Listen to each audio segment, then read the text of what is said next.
I'd like to start by welcoming our in-person and virtual guests, all of our board members, Vice Chair Jefferson, Vice Chair for Supervision Bowman, Governor Waller, Governor Cook, Governor Barr, and Governor Myron, and I am all here today. Before we begin, I'd like to just take a minute and explain how this meeting will proceed. I will make a short opening statement and then turn to Vice Chair for Supervision Bowman. Vice Chair for Supervision Bowman will also make a statement and then introduce Director of the Division of Supervision and Regulation, Randy Gwynn. The staff presentation will be on proposals to revise the requirements under the capital rule for the largest, most internationally active bank and the requirements for other banking organizations subject to the capital rule, as well as to make adjustments to the surcharge for U.S. global systemically important banking organizations. After the presentation, staff will respond to any questions board members may have on the proposals. After all the questions have been answered, I will ask board members to state their positions, and then we will proceed to voting. And let me say thank you in advance to the staff for your presentation today and to everyone who worked in bringing these very large and important proposals together before us today. So that was not my opening statement. This is my opening statement. How's you look? In the wake of the global financial crisis, regulators, including the Fed, increased the quantity and quality of loss-absorbing capital required of banks, including through stress testing requirements and an additional surcharge for the largest and most complex banks. This action substantially increased the banking system's resilience. However, it has been almost 2 decades since the crisis, and over the years we have come to understand that certain elements of the post-crisis regulatory regime may warrant recalibration. Financial regulators should always strive to improve. It is a healthy practice to re-examine our rules over time to ensure that they are still effectively and efficiently mitigating the risks they were designed to address. Today, we are considering whether to seek comment on 3 proposals with that intent. The first proposal would implement the final components of the Basel III agreement for the largest banks. The second would better align capital requirements for traditional lending activities with risks for most other banks. And the third would improve how the capital surcharge for systemic risk is measured. I look forward to the staff presentation and will now turn to Vice Chair for Supervision Bowman. Thank you, Chair Powell. I'd like to begin by thanking our staff, both here at the board and at the other federal banking agencies, and of course the FDIC chair and the OCC comptroller for all of the work that went into the interagency and Fed proposals. The board members who serve on the Committee on Supervision and Regulation, Vice Chair Philip Jefferson and Governor Chris Waller, also played an important role in providing feedback that enhanced these proposals. So I'd like to recognize their contributions as well.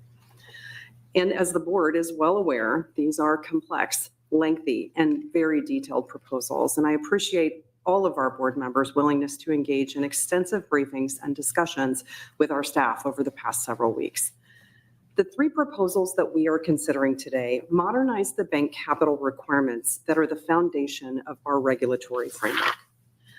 Following the global financial crisis, regulators implemented reforms that substantially increased bank capital and strengthened our financial system. While these reforms were necessary, experience shows that overly calibrated requirements on low-risk activities produces unintended consequences. Many of these requirements have constrained credit availability, pushed activity into the less regulated non-bank sector, and added complexity and costs without meaningfully enhancing safety and soundness. Building on these lessons, our approach to modernize the capital framework starts from the bottom up and reviewing each element of the framework. We evaluated each requirement on its merits, examining whether it aligns with risk, achieves its intended purpose, and avoids creating unintended consequences. We also assess the aggregate impact of these changes to ensure that the calibration of requirements for particular risks and activities is appropriate.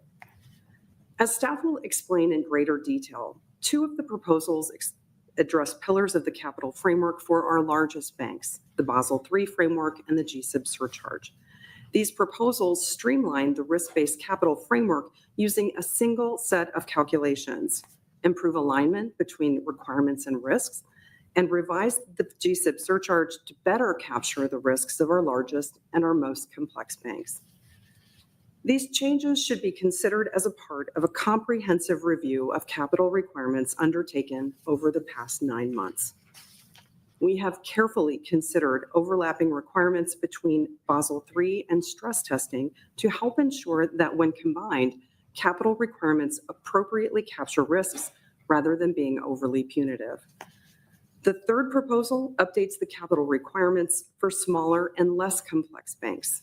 The proposal would better align these requirements with the risks of traditional lending activities, supporting our smaller banks and their critical role in our economy. Together, these changes would strengthen our overall capital framework, which would remain robust under the new framework. Banks would maintain their capacity to absorb losses while continuing to provide financial services to households and businesses across a wide range of economic conditions. An important benefit of these proposals is that they would reduce incentives for traditional lending activities like mortgage origination, mortgage servicing, and lending to businesses to migrate outside of the regulated banking sector. In summary, these three proposals before the board today would meaningfully improve the bank capital framework by addressing duplicative overlaps, matching requirements to actual risk, and comprehensively addressing long-standing gaps in our framework. The result will be more efficient regulation and banks that are better positioned to support economic growth while preserving safety and soundness and financial stability. Importantly, they will also bring us closer to fulfilling the U.S. commitment to implement the 2017 Basel III Agreement and will complete the first step in our comprehensive review of the capital framework. I urge my colleagues to support them. And I'll now turn to the Director of our Supervision and Regulation, Randy Gwynn, to introduce the staff's presentation. Thank you, Randy. Thank you very much, Vice Chair Bowman. You and Chair Powell have indicated the staff will present three proposals today. First, the Basel III proposal. It would revise the risk-based capital requirements for the largest and most complex banks to enhance risk sensitivity and streamline the framework. Second, the standardized approach. It would enhance the risk sensitivity of capital requirements for traditional lending activities of most other banks. Both proposals include targeted adjustments to these frameworks to increase banks' capacity to engage in mortgage lending activities. Third, the GSIB surcharge. It would change how systemic risk is measured and how this surcharge would apply to the GSIBs. Together, these proposals would modernize the capital framework for banks of all sizes consistent with safety and soundness. Among other things, they would largely neutralize the overlapping effects of the market risk component in the risk-based capital rules and the global market shock component of our supervisory stress test. Today's proposals took an enormous amount of time and work to complete. I want to thank our staff at the board and the staff at the other federal banking agencies for their tremendous efforts and dedication. And Anna Lee Huco now will lead the staff presentation. Thank you, Randy. The three proposals before the board today would modernize the risk-based capital requirements for banks of all sizes. Proposals would streamline and better align regulatory capital requirements with risk while maintaining the strength of the banking system. In response to the global financial crisis, the federal banking agencies reformed the regulatory capital framework, including increases to risk-based capital requirements and the introduction of capital buffers, introducing a stress testing framework, and a surcharge for the largest and most complex banks. However, as we have learned over time, some elements of these frameworks resulted in excessive requirements for traditional banking activities, complexity, and burden without commensurate benefit.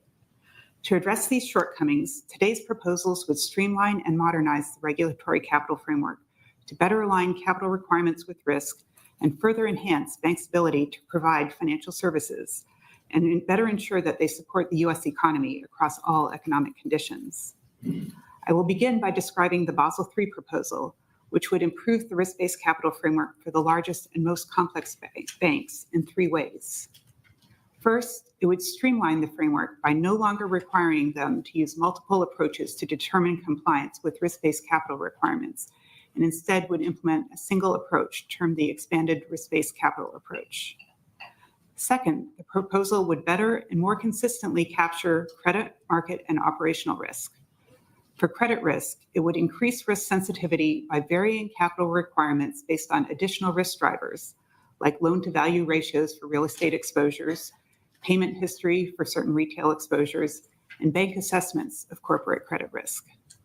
For operational risk, it would introduce an explicit, standardized requirement based on a bank's income and expenses to capture risk across the broad range of U.S. banks' activities. And for market risk, the proposal would introduce a new standardized and internal model-based methodologies for calculating risk-weighted assets that better capture the risks of extreme market moves and less liquid positions. And for banks with significant derivative exposures, the proposal would include an explicit requirement to capture their credit valuation adjustment risk. Third, these revised requirements consider overlaps between risk-based and stress-tested related capital requirements.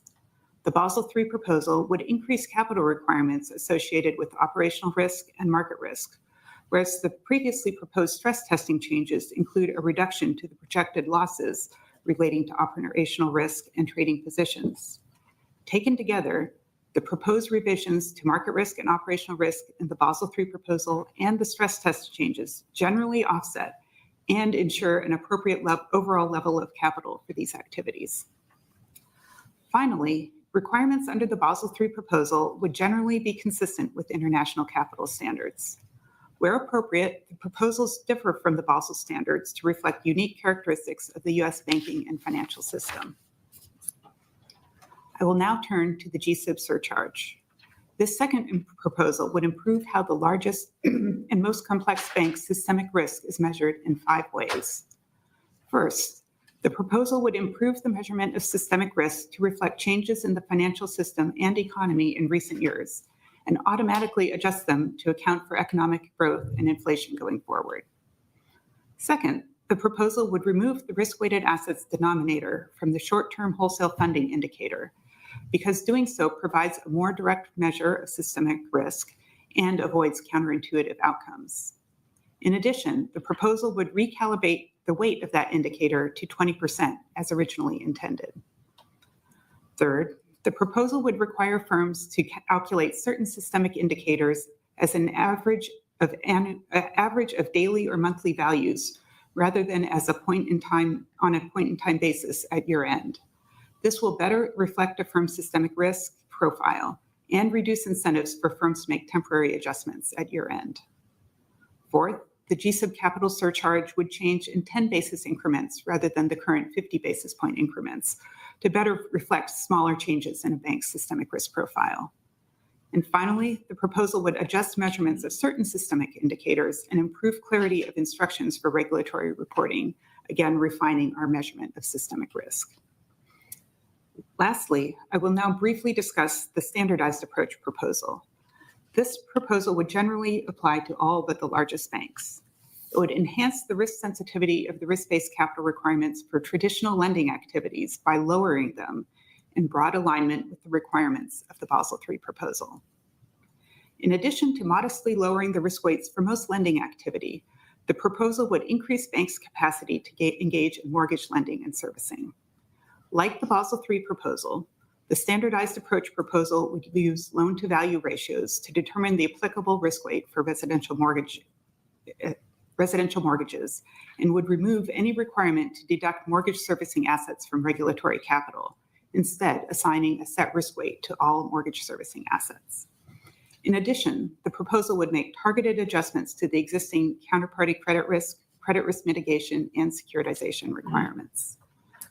This proposal would also extend the requirement to include elements of accumulated other comprehensive income in capital requirements to banks with $100 billion or more in assets, which would help ensure that banks' capital levels better reflect their ability to absorb unexpected losses. It would provide those banks with a 5-year phase-in period to mitigate any immediate material increase in capital requirements. So, staff anticipate that the amount of overall capital that the largest banks maintain would modestly decrease as a result of these proposals, and that they would still maintain strong levels of loss-absorbing capital. In the aggregate, the proposals would reduce Common Equity Tier 1 capital requirements for these banks by 2.4%. The standardized approach proposal would decrease capital requirements for other large banks by 3% and for smaller banks by 7.8%. When combined with the board's analysis of the proposed changes to stress testing, including those to address overlaps between stress testing and risk-based capital requirements, the cumulative impact would lower capital requirements for the largest banks by 4.8% and for other large banks by 5.2%. Given the robust capital positions that U.S. banks currently maintain and their overall strength, these reductions are not expected to materially affect safety and soundness. Today's proposals would better align requirements with risk and streamline requirements appropriate to the size and complexity of different banks. For the reasons I have discussed, staff recommends that the board approve issuance of these proposals. Thank you for the opportunity to present to you today, and we would be happy to answer any questions you have. Thank you, Annalee. And we now have an opportunity for governors to ask questions, and we'll start with Vice Chair Jefferson. Thank you, Chair Powell. I have a couple of questions that I would like to ask. One is more targeted with respect to a certain aspect of the proposals, and the other is somewhat broader. So, Annalee, as you mentioned in your conversation, the weight in the GSIP's surcharge proposal, the weight of the surcharge component that accounts for risk associated with short-term wholesale funding would decrease from the current level of about 30% down to 20%, as was originally intended in 2015. Now, my understanding is that GSIB's reliance on short-term wholesale funding has grown in recent years, and I'm wondering how staff has thought about the increase in reliance on short-term wholesale funding when developing the proposal to recalibrate its weighting downward. That's the first part of this question. And what are the staff's views on the flightiness of short-term wholesale funding overall in times of stress? And is the flightiness of GSIB's short-term wholesale funding changing over time? Thank you. Akash will take that question. Thank you, Vice Chair Jefferson, for that question. As you noted in your question, since the original implementation of the GSIB surcharge framework, the share of the short-term wholesale funding component has been at around 30% consistently, which is well above the originally intended share, which would be 20%. The proposal would resolve this mismatch, and it would set the weight of the short-term wholesale funding component to 20%. To your question, when measured relative to their total assets, the reliance on short-term wholesale funding of GSIBs has actually been stably around 20% rather than increasing over the past several years. In addition, I would note that in the proposal would update the measurement of the short-term wholesale funding element and measure it in dollar terms rather than as a percentage of risk-weighted assets to better capture and identify firms with high short-term wholesale funding reliance. Furthermore, GSIBs are subject to the highest liquidity standards, which include liquidity requirements and stress testing, which also capture potential changes and shifts in the short-term wholesale funding structure of GSIBs. Finally, staff solicits and will duly address and consider comments on the proposal that we make today, including the short-term wholesale funding components update. Okay, just a quick follow-up on that before I get to my second question, if I may. So with respect to the issue of flightiness or not, over time, has this short-term wholesale funding become more flighty over time or not so much?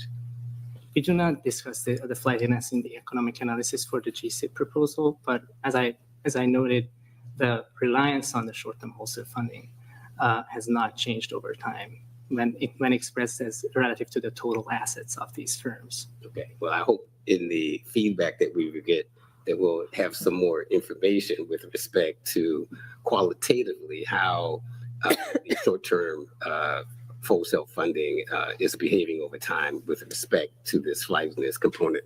Okay, with respect to moving on to my second question, which is broader, and I think it's connected to something that you mentioned, Annalee, but I want to bring it out or more fully because I think ultimately, at the end of the day, this is something that we all care about, and that is how would reducing capital requirements as proposed in the entire suite of proposed implementation here impact the likelihood of individual bank failures and systemic risk across the banking system? Can you or one of your colleagues please speak to that? Certainly, Mr. will speak to that. Thank you, Vice Chair Jefferson. Overall, banks currently maintain a robust level of capital. And as we sort of discussed in the economic analysis of the standardized proposal, the revisions to capital requirements could increase the probability of bank failure as well as systemic crises by an immaterial amount. This risk is mitigated by the improvements in risk capture from the proposals, as well as the more refined measure of firm systemic risk profiles coming from the GSIB surcharge changes. Finally, the projected level of capital stemming from the combined proposals would remain well within the range of optimal capital levels estimated in the literature. Okay, thank you. Thank you, Chair. Thank you. Vice Chair for Supervision Bowman, please. Thank you, Chair Powell. So I just have two quick questions. One is, how should we think about the moderate decline in capital requirements in these proposals and in the stress tests, given how capital requirements have evolved over the past decade? Thank you for the question, Vice Chair Bowman. As context for the impact of the proposals, here including the stress testing proposal, the resulting requirements cumulatively reflecting all these proposals are likely to remain at least as stringent as they were before the COVID pandemic. And at that time, of course, the initial phase of capital reforms had already established a high quantity and quality of banking system capital. And as my colleague just noted, the level of capital at that point in time was well within the range of optimal banking system capital estimates that you can find in the academic literature. Thank you. I appreciate that. My next question is on international. So some have suggested that we should first focus on implementing international standards like Basel III and then revisit potential improvements and consider longer-term impacts. Today's proposal includes some deviations from the international standards to integrate improvements and lessons learned from our prior attempts to implement the standards. So is it your view that we can achieve both at the same time, or is that possible? Thank you for that question, Vice Chair Bowman. So the proposal is broadly consistent with the Basel standards, but as you note, there are certain differences to reflect U.S.-specific considerations. Making targeted adjustments to international standards is just typically how both the U.S. banking agencies as well as other jurisdictions go about implementing international accords. In this case, in the aggregate, the proposal, even considering all these targeted adjustments, would still result in a higher overall calibration than the Basel standards. But to your point, not just us, but other jurisdictions currently are in the processes of completing their implementation of the accord. So at this particular point in time, we think it's really important for us to engage with our other international counterparts to understand the approaches that they are taking, what adjustments those may include, lessons learned, and hopefully come up with a more consistent, harmonious framework internationally. Thank you, Cecily. Thank you. Thank you. Governor Waller? Nope. Okay. Governor Cook? I have two sets of questions. We're in the process of revising capital rules that work along three different dimensions. First, we have two proposals that would revise point-in-time capital requirements for different bank categories. Second, we have a proposal that would revise the GSIB surcharge, which is intended to increase the resilience of U.S. GSIBs. Third, and separate from today's proposals, last year we released proposals that would revise the stress capital buffer, which provides resilience against episodes of extreme stress for our larger banks. How do you think about the cumulative impact and interactions among all the proposals I referenced? Why do the individual and cumulative numbers make sense? And how can we be sure that the suite of proposed changes will continue to meet each of the three sets of complementary objectives I just referenced? Thank you for your question, Governor Cook. We look very carefully at each element of the capital framework to make sure it's fit for purpose. In preamble of the Basel III NPR, we look at the cumulative effect of all the three proposals, both on the overall level of capital requirements of large banks, as well as by risk type: credit, operational risk, market risk, and CVA risk. So for each of these categories, we ask ourselves, do we have the right models to capture this risk? Are we using the right risk weights?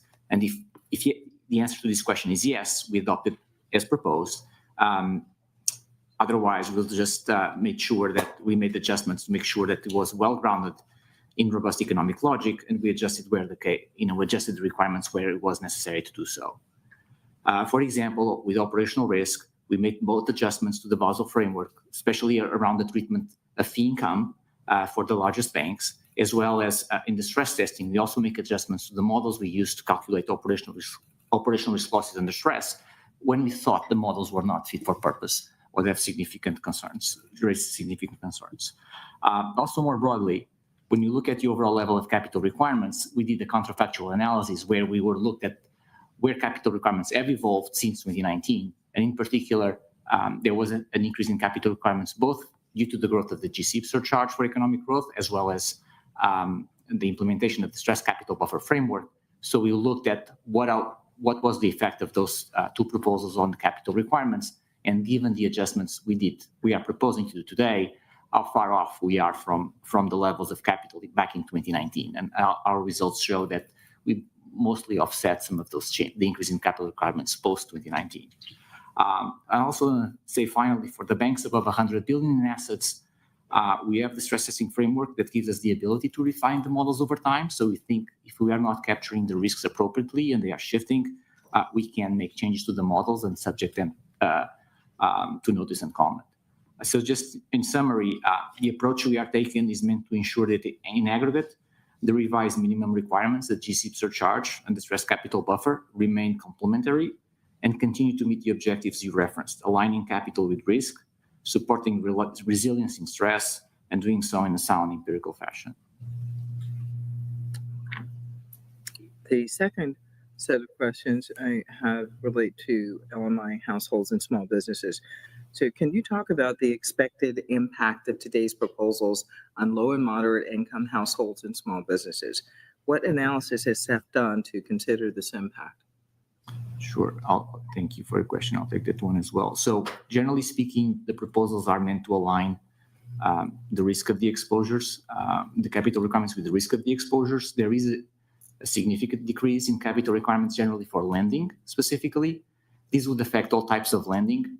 Our expectation is that in economic parlance, there's going to be an income effect and a substitution effect. We think the income effect is going to dominate the substitution effect. So even though the proposal incentivize lending towards safer borrowers, we think in aggregate, lending will go up.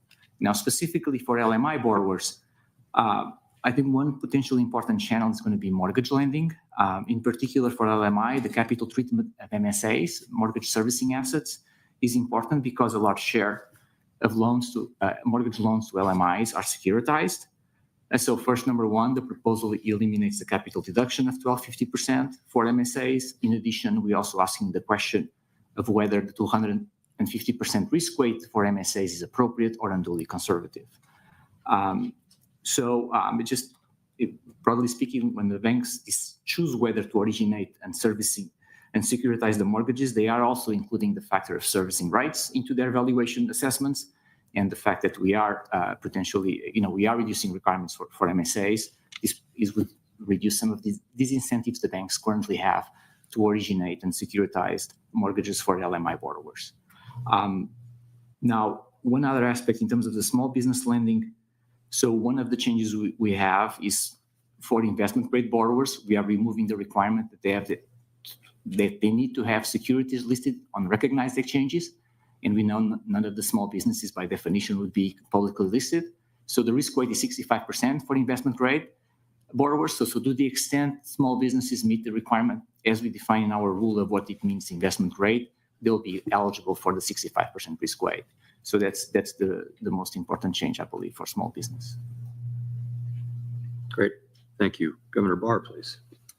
Thank you, Mr. Chair. Before I ask my questions, let me just extend my thanks to all the staff for the work that's not only gone into this proposal, but into the Basel III negotiations and the Basel capital negotiations over many, many years. And I know that many of you around this table have been working on these issues really since the global financial crisis. And it's just incredibly important work that you've been doing on behalf of the American people. So I just want to thank you very much for that work you've been doing. I just had a few questions. We've all had a chance in briefings to go into some of these issues, but let me just ask a few here. So just in aggregate terms, in dollar terms, if you could just sum up the Basel III changes, the GSIB surcharge changes, the changes to the standardized approach, the changes to the enhanced supplementary leverage ratio, the changes to stress testing. If you add those all up, what is the net effect on capital in the banking system? Thank you for the question, Governor Barr. So the cumulative impact of all of these proposals, including the finalized SLR rule, is a reduction in banking system-wide Tier 1 capital requirements of about $117 billion. Now, relative to the aggregate Tier 1 capital funding of the banking system, which is in excess of $2 trillion, this represents a reduction of a bit less than 6%. Thanks very much. And just focusing on market risk and market trading, securitization, that kind of basket of activities, how much of those been reduced by the proposals relative to what the situation was prior to those proposals and finalized rules? Thank you for the question, Governor Barr. So if we start from the Basel proposal, there's, as you know, there's an increase in market risk-weighted assets, but when you consider also the stress testing model change, the changes to the GMS, and net, when you're looking just at market risk narrowly, and this is in table 7.4, there's a reduction in CET1 requirements of about 6%. However, when you consider the broader range of sort of trading-related activities, which would incorporate derivatives, and you consider the associated CVA charges and operational risk that's associated or generated by trading-related income, you actually end up at a moderate increase in CET1 requirements for that broader trading-related bucket, and that is in the NPR in table 7.7. Thanks very much. And when you think about the GSIB surcharge changes, the GSIB surcharge reduction, what's your sense of how that will change the competitive landscape between large banks and GSIBs? Thank you for the question. Thank you for that question, Governor Barr. As your question indicates, the large part of the small reduction for GSIBs is due to the GSIB proposal. And the main goal of that proposal is to improve the calibration, improve the measurement of systemic risk for these large and complex institutions. It's important to note that under the combined proposals, these institutions, GSIBs, would continue to be subject to the highest capital standards, which are higher than for any other bank in the capital framework. For that reason, we do not anticipate that the combined proposals would significantly change the competitive landscape. Thanks. And let me go back to Vice Chair Jefferson's question about short-term wholesale funding. My understanding is that when measured as a percentage of risk-weighted assets, short-term wholesale funding has actually increased from 30% to 40% over the last several years. Is that right? That is correct, Governor Barr. It has increased relative to risk-weighted assets. That effect is partly due to the increase in low-risk asset holdings of banks since the COVID shock, to which there was a large fiscal policy and monetary policy response. But as I noted earlier in response to Vice Chair Jefferson's question, relative to total assets, the reliance on short-term wholesale funding of GSIBs has been actually very stable ever since the implementation of the GSIB framework, actually.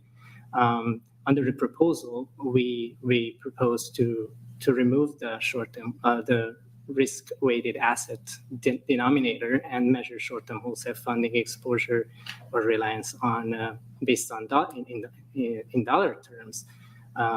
We believe that's more appropriate, and the measurement relative to risk-weighted asset has two flaws, and one flaw it has an unintended incentive effect because it incentivizes banks to actually increase their risk-weighted assets and have more risky asset holdings to reduce this component. The other is an econometric problem, which is it's measured as a percentage of risk-weighted assets, while the other components in the GSIB surcharge calculation are measured in dollar terms. Thank you. That's all my questions, Mr. Chair. Thank you. Governor Myron, please. Thank you. I'm very, first of all, let me reiterate my gratitude to all the staff for working on this. I know it took a lot of hours and working on it for a long time, so thank you all for your contribution. That said, I'm happy to see that the proposal reduces the regulatory capital on banks. These burdens have been growing continuously for many years. I'm going to follow up a little bit on something related to what Vice Chair Bowman asked, which is the 2019 levels being the benchmark that we're using as what the right capital level is.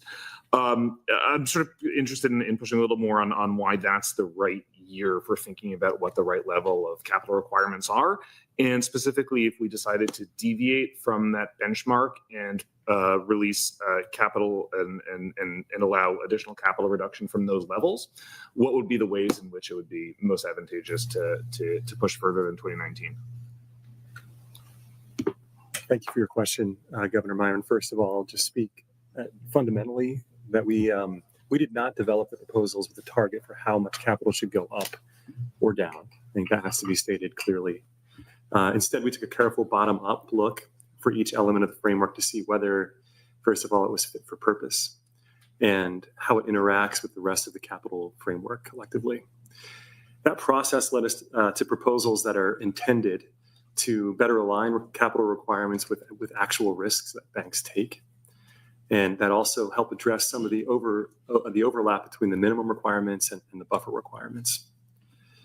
We're explicitly seeking comment on various alternatives that we could consider, and so the comment process itself will help inform that rather than us trying to reverse engineer a target to how we analyze this. For example, we specifically ask whether the 250% risk weight for mortgage servicing assets is appropriately calibrated, as was mentioned earlier. But again, importantly, stepping back, the overarching goal here is to strengthen the capital framework so that we can better support the U.S. economy without reducing or with ensuring that banks remain highly resilient at this time. Thank you.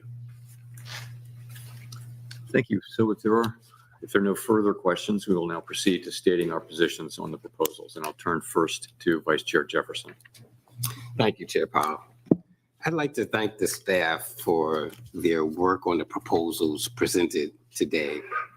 Staff are recommending proposals that collectively would impact capital requirements for a wide variety of banking organizations. The surcharge proposal applies only to U.S.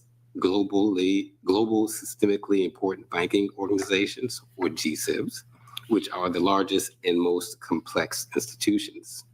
The Basel III proposal impacts GSIBs, other large internationally active banking organizations, and institutions with significant trading activity. Finally, the proposal regarding the standardized approach for calculating capital requirements applies to banking organizations of many sizes and risk profiles. I support the staff's recommendation to issue these proposals for notice and comment. I will evaluate any final rulemakings on their merits and consider their potential impact on banking sector resiliency, financial stability, and the broader economy. I believe that requesting comments on the proposals is a constructive step that will help inform my views. Again, I thank the staff for their considerable efforts, and I look forward to reviewing the comments we receive from the public. Thank you, Chair Powell. Thank you. Vice Chair for Supervision Bowman, please. Thank you, Chair Powell. I'd like to again thank our staff for preparing and presenting the materials to the board today. The package of reforms is reasonable. It's based on data and analysis, and it takes a broad-based approach to considering capital requirements and their overall calibration and impact. Capital is a critical pillar of the bank regulatory framework. A strong capital base protects depositors from losses, it supports confidence in banks and the broader financial system, and it allows banks to operate throughout economic cycles. Calibration is important. However, over-calibration can harm bank competitiveness and the ability to serve their customers, limit the availability of credit, and stifle economic growth. This proposal makes targeted, reasonable changes to better calibrate requirements based on risk. These changes will continue to promote the safety and soundness of our banking system and for U.S. financial stability. The proposal includes modest deviations from the 2017 Basel Agreement. Many of these have only a minor effect on capital, but are designed to address U.S.-specific implementation issues. Under U.S. law, bank regulatory requirements cannot rely on external credit ratings in assigning risk weights to loans, whereas no similar restriction applies in many foreign banking markets. The proposal accommodates this unique aspect of the U.S. banking system by providing better risk calibration for loans to investment-grade borrowers that are not publicly traded. Rather than focusing on whether these deviations are consistent with the international standard, we should ask whether this policy choice is reasonable and whether it aligns the capital requirements with risk for U.S. institutions. The Basel Committee recognizes that jurisdictions must have the flexibility to adjust its recommendations to meet their legal frameworks and their unique banking markets. If the Basel Committee demanded blind adherence without any consideration of jurisdictional differences, I would question whether the U.S. should participate in a global body that disregards these essential distinctions. But clearly, in any context, some deviation to accommodate domestic law or banking conditions is the necessary outcome. So we should not seek to punish U.S. consumers and businesses by imposing higher costs of credit or forcing credit availability outside of the banking system, particularly if this is done only to show greater alignment with Basel or any other international standard without it being tied to risk. I would note that the most significant deviation from international standards in our Basel III proposal is the elimination of internal models for credit risk, a deviation that results in higher capital charges for U.S. banks as compared with their international peers. I look forward to receiving public comment on these proposals, including whether they are appropriately calibrated on their consequences for real-world activity. The feedback that we receive will be critical in determining whether our approach appropriately balances safety and soundness with credit availability. And finally, I appreciate the dedication and professionalism of our staff that they've shown throughout this time in developing our capital package. Your diligent work, your perseverance, your collaboration produced a robust and well-supported proposal. So thank you all for your contributions and for your essential role in putting together these capital proposals as we move forward as well. Thank you. Thank you. Governor Waller, please. Thank you, Chair Powell. I want to thank the staff who worked on the proposals and presented today. As I've said previously, a well-capitalized banking system is critical to the resilience of our financial system, but we must recognize that capital requirements are not free. We must balance the benefits of capital requirements against the cost to bank customers and to the real economy. I believe the proposals the board is considering today achieve this balance by improving the risk sensitivity of our capital requirements while not unnecessarily increasing them. Before getting into the details, I'd like to thank Vice Chair for Supervision Bowman for constructing proposals that consider all aspects of our capital framework, including the interactions between the regulatory capital rule and the stress test. To get this right, we need to be mindful how all the pieces fit together. I previously raised concern regarding potential increases in operational risk and market risk capital requirements from Basel III implementation, given we already project these risks in the stress test. This issue has been addressed in the board's recent proposal to increase transparency and public accountability of the stress tests, which, when combined with the steps proposed today, largely neutralizes that overlap. I also support the proposed changes relative to mortgage origination and mortgage servicing. Mortgage-related activities have largely migrated to the non-bank sector. I don't think that was ever the intent originally. And I support any steps we can take to prudently adjust our regulations to reduce disincentives for banks to participate in this area. I also support the broader changes to adjust our standardized approach that applies to most banks in order to better align our requirements with the risk of traditional lending activities. The GSIB surcharge proposal would improve the calculation of the surcharge, including modifying several factors used to calculate the capital requirement by indexing them annually based on a 3-year moving average of the annual level of nominal US GDP. I support these changes strongly.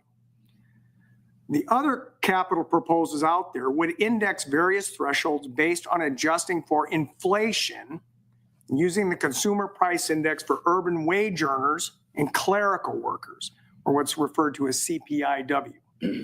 And the GSIB surcharge proposal would seek comment on an alternative approach whereby those factors would be indexed based on CPIW.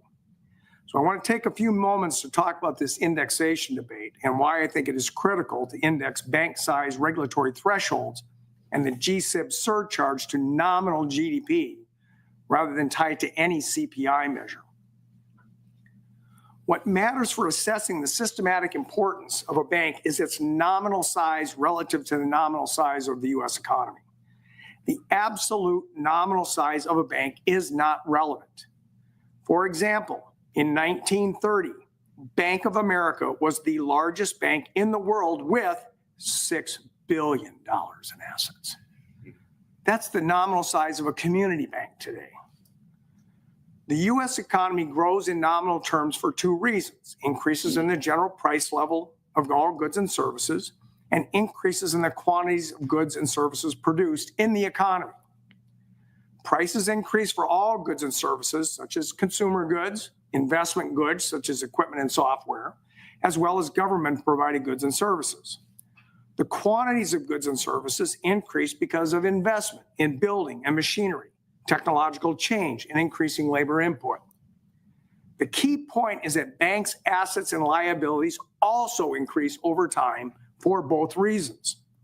Banks take in more deposits as the population grows and real incomes grow. They make consumer loans to their customers to buy consumer durables.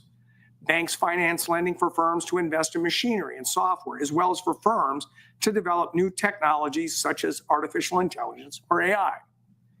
So banks are involved in all parts of the economy and naturally grow as the economy grows. If they grow at the same rate as the US economy, their relative size and systemic importance does not change. Indexing our regulatory thresholds is critical to ensure that as the economy grows, banks can grow as well, and in a way that does not subject them to increasingly stringent standards for reasons that have nothing to do with their relative size or risk to the US economy. By not indexing thresholds or indexing them incorrectly, regulators create distortions in the banking system that are unwarranted and unjustified. The question is, what is the appropriate indexation method? The other capital rulemakings propose adjusting bank size related thresholds for inflation using a standard consumer price index measure. While I can see the instinct to do this, since many nominal values are indexed to inflation and inflation alone, I do not understand why we would use CPIW, the price index for urban wage earners and clerical workers, as the indexing method for judging the bank size related thresholds relative to the US economy. Let me give some reasons why I see this as problematic. Why we want to only consider consumer goods and services prices and not prices of investment goods and technology, which banks directly finance. CPIW measures the price level for urban and clerical workers.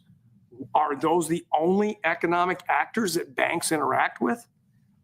Why focus only on consumer inflation and ignore real economic growth as a factor for indexing a bank's size and capital structure? CPIW is a measure of the change in prices paid by certain consumers based on a marked basket of goods and services that they buy, with a heavy emphasis on the change in prices of three items: housing, transportation, and food. Those three items account for around half of the price index. Do we want those three items to be the drivers of a bank's capital structure? On what rational grounds? Constructing a price index requires a lot of assumptions, such as what items to include, what is the appropriate expenditure share for those items, how to adjust both items as the economy changes over time. It also requires selecting a particular indexation procedure and whether to use a chain or unchained index. These are complicated technical issues for measuring inflation.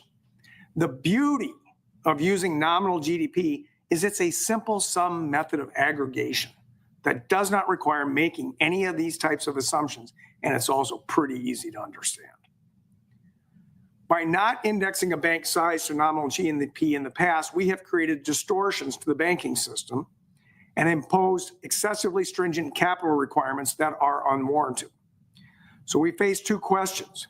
First, do we want to eliminate future distortions to capital requirements going forward by indexing to nominal GDP? Second, do we want to undo all or at least some part of past distortions because of a lack of indexation to nominal GDP? The GSIP surcharge proposal today says yes to both of those questions. In summary, I support the proposal we are dealing with today. I also strongly support the indexation method used in the GSIB surcharge proposal. This is the correct way to proceed, and I look forward to reading comment letters on this issue. Thank you. Governor Cook, please. Let me start by thanking staff for your tireless work on these proposals, not just now, but over the past few years since the GFC.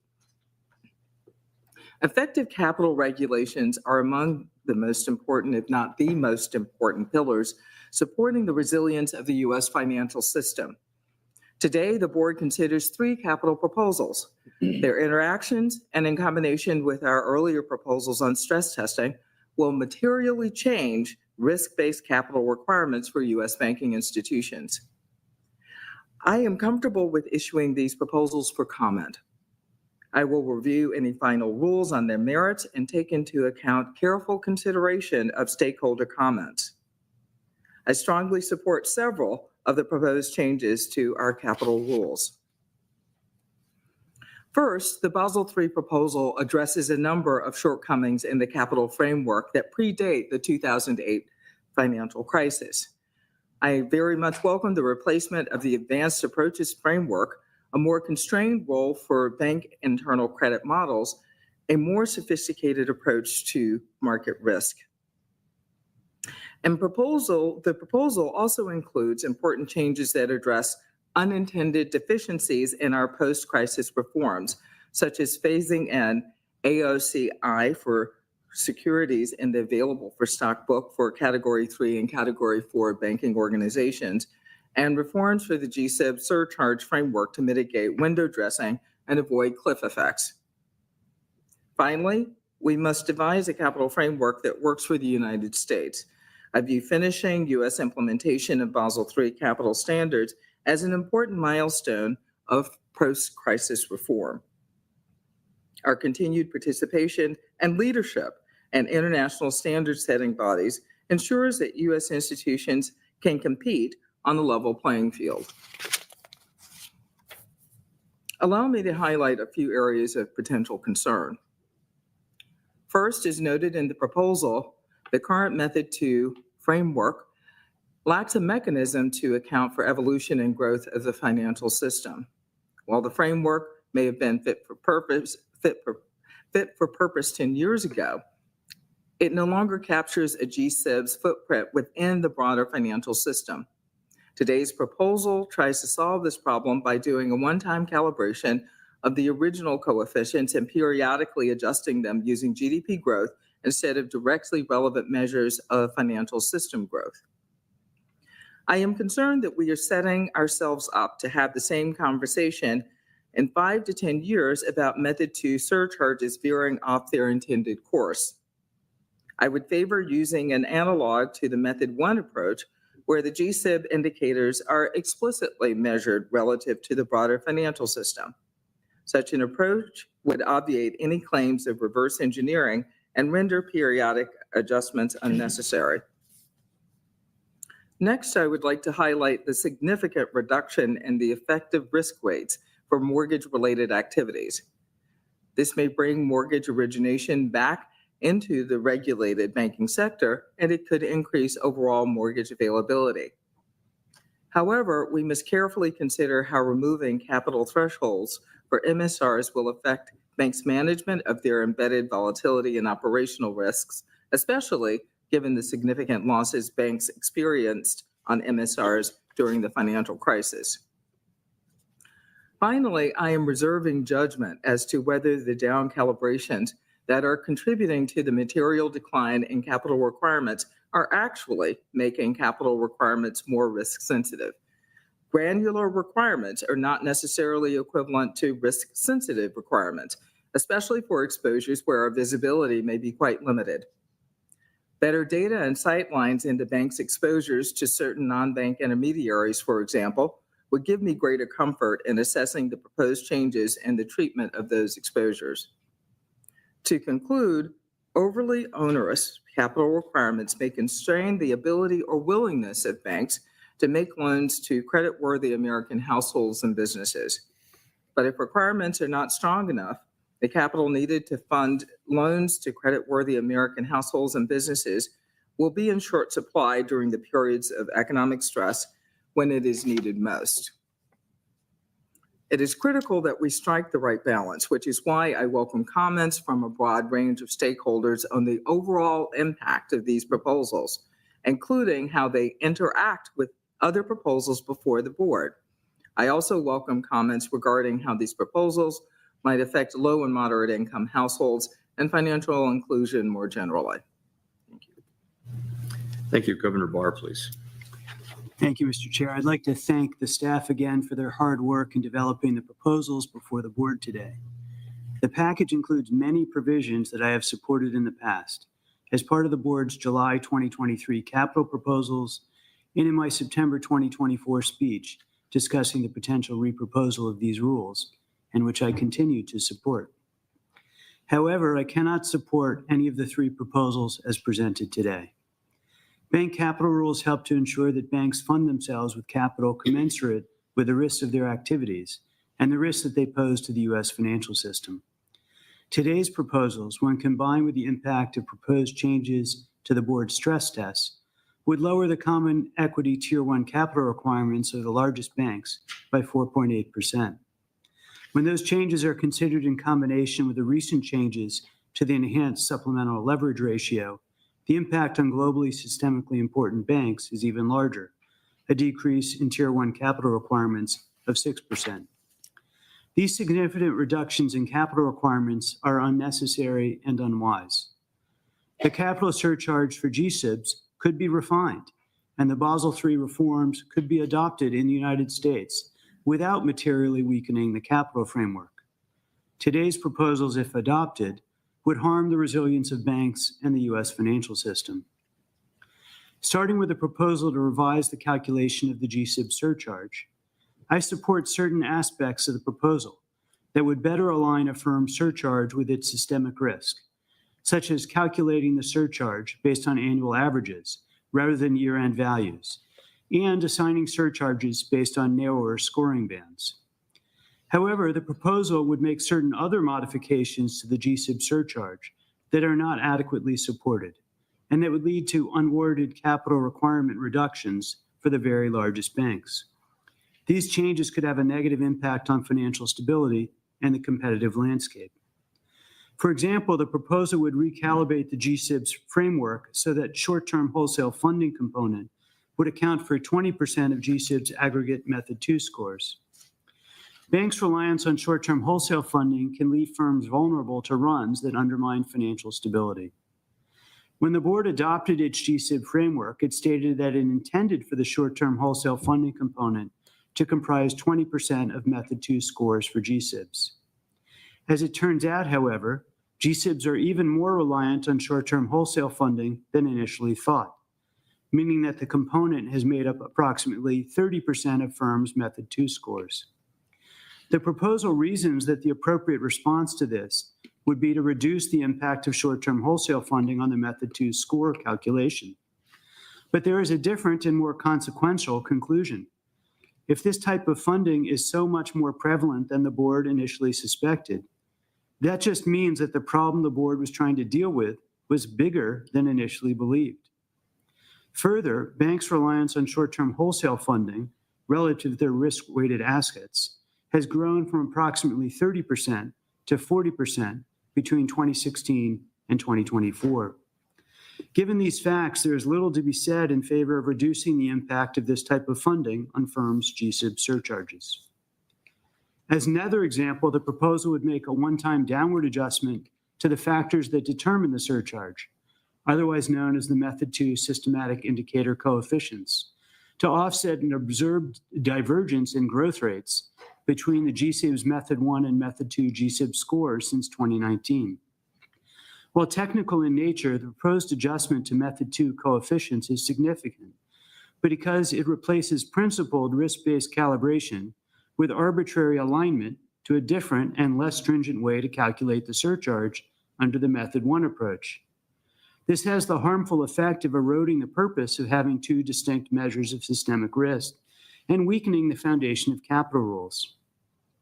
In the context of a package increasing the resilience of the banking system, I could support an approach updating scores in a principled way, but I cannot see a basis for the type and extent of adjustment included in this proposal. Method 1 and Method 2 are intended to measure systemic risk differently. That is the point of having the two methods, and there is no reason to expect them to necessarily move in tandem or to make adjustments when they don't. The GSIB surcharge proposal would cut common equity Tier 1 capital requirements for the largest banks by 3.8%. I cannot see a justification for such a reduction. Let me turn next to the large bank proposal. I appreciate the progress in moving forward on implementing the Basel III reforms in the United States. Adopting those standards would be a crucial step to making the U.S. and global financial system safer and ensuring that U.S. banks are seen by their foreign regulators as being subject to sufficiently strong standards. Many aspects of today's proposal are consistent with the Basel III agreements and our prior proposals, and I support those components of the rule. However, the proposal includes far too many downward deviations from the international accord that would result in a much weaker capital framework. I fear that if this much weaker version of Basel III is adopted in the United States, it could trigger a race to the bottom on standards, harming the global financial system. By my count, there are over 20 material downward deviations from the Basel III standard. I won't comment on all these downward adjustments, but will focus on a few. One goal of the Basel III reforms was to address the undercapitalization of market risk, the risk resulting from exposure to price movements caused by changes in market conditions, market events, and issuer events that affect asset prices. In particular, the reforms aimed at capturing the risks associated with financial instruments, such as collateralized debt obligations, credit default swaps, and mortgage-related securitizations, which became apparent during the global financial crisis. The market risk framework agreed to in the Basel III Accord is meant to ensure that banks have sufficient capital to guard against the risks associated with trading these types of instruments. Given these goals, it is important that the market risk-related aspects of the Basel III reforms are implemented as fully as possible in the United States. Instead, the proposal meaningfully deviates downward from those standards. For example, the internationally agreed upon Basel III reforms include both a standardized and internal models-based approach for computing market risk capital requirements, but also include an output floor based on the standardized approach to ensure that a firm's use of its own internal models does not result in unwarranted reductions in capital requirements. The U.S. proposal before us today rejects that output floor entirely. This will encourage other jurisdictions to do the same, undermining a key reform and cornerstone of the Basel III agreement. Going even further, the proposal instead would use the output of the standardized approach as a cap on a firm's market risk capital requirements rather than a floor. As another example, the proposal would reduce, relative to the Basel Accord, the capital penalty for a bank's use of market risk factors with insufficient market price data, so-called non-modelable risk factors. And a different part of the Basel III framework seeks to deal with some of the risks inherent in securitized assets, such as CDOs. Under the Basel III standards, only securitizations that meet certain structural and transparency standards are eligible for a preferential P factor, a parameter that scales up or down the amount of capital a bank needs to hold with regard to a particular securitization. Today's proposal would extend that preferential treatment to all securitizations. Each individual deviation from Basel III is perhaps able to be rationalized on its own, but in the aggregate, they result in a significantly weaker capital framework. Worse, when combined with the proposed changes to the stress test framework, changes to the market risk capital requirements would actually decrease overall capital requirements by 5.8% for the largest banks. The Basel III Accord was intended to strengthen banks' ability to withstand risks from their trading activities, to protect against another crisis. Instead, capital requirements for those activities are being significantly relaxed. The capital impact associated with today's proposals is much more significant as a result of recent changes to the enhanced supplemental leverage ratio. Proponents of the changes to the ESLR argued at the time that those changes would have minimal effects given the strength of the risk-based capital framework. As I discussed in my dissent to that final rule at that time, the effects of the rule would be much starker if the risk-based framework were subsequently relaxed, as is being proposed today. For the largest bank holding companies, today's proposal results in aggregate Tier 1 capital requirement reductions that are 60 basis points greater than they would have been without the recent ESLR changes. And for the largest depository institution, the difference is 230 basis points.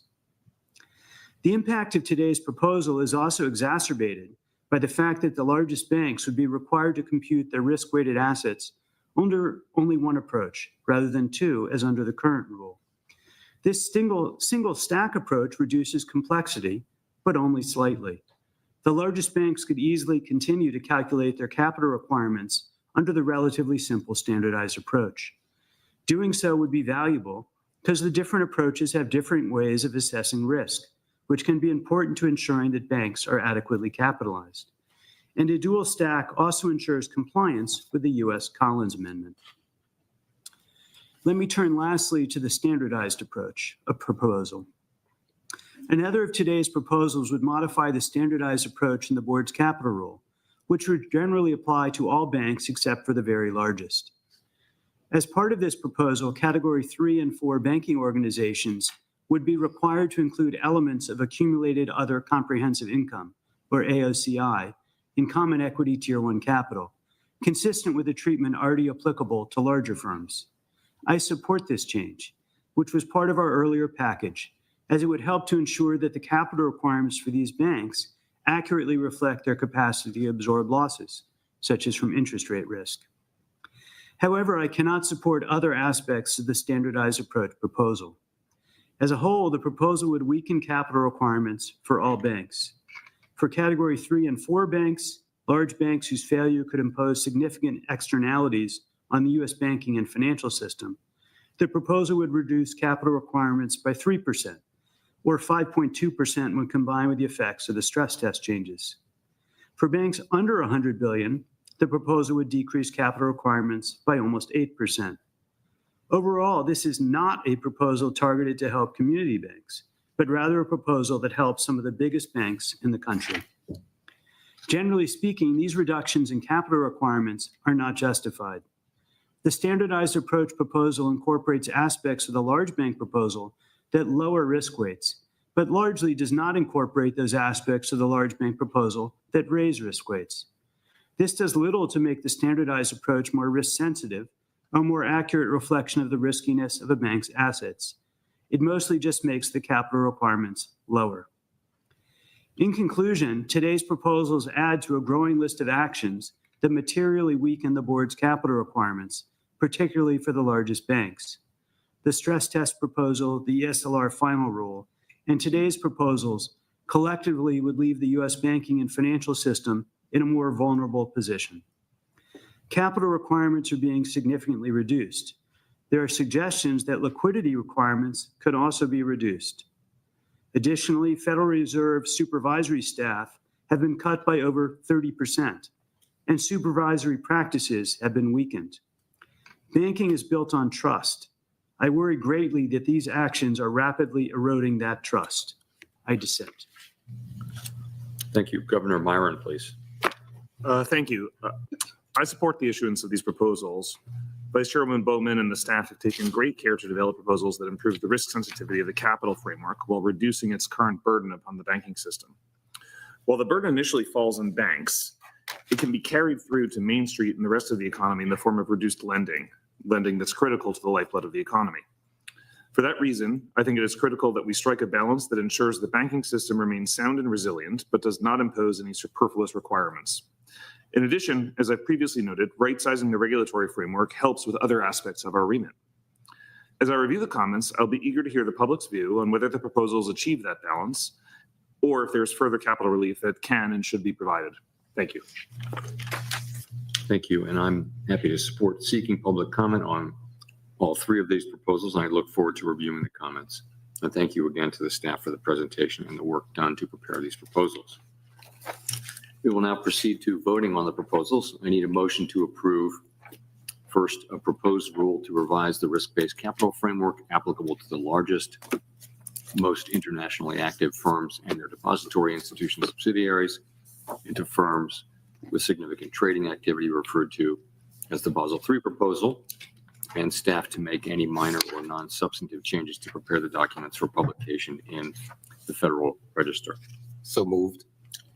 A second. After I call your name, please indicate your vote yes or no on the proposal. Vice Chair Jefferson. Yes. Vice Chair for Supervision Bowman. Yes. Governor Waller. Yes. Governor Cook. Yes. Governor Barr. No. Governor Myron. Yes. And I vote yes. The motion has carried and the proposal is approved.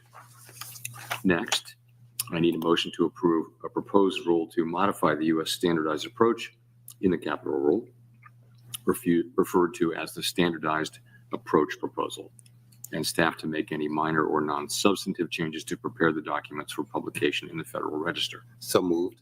Second. After I call your name, please indicate your vote. Vice Chair Jefferson. Yes.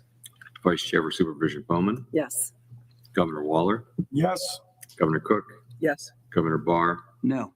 Governor Myron, Yes. and I vote yes. The motion has carried and the proposal is approved. Next, I need a motion to approve a notice document containing a description of the impact of the Basel III and standardized approach proposals on certain information collection requirements under the Paperwork Reduction Act, and staff to make any minor or non-substantive changes to prepare the documents for publication in the Federal Register. So moved. Second. After I call your name, please indicate your vote. Vice Chair Jefferson, Yes. Vice Chair for Supervision Bowman, Yes. Governor Waller, Yes. Governor Cook, Yes. Governor Barr, No. Governor Myron, Yes.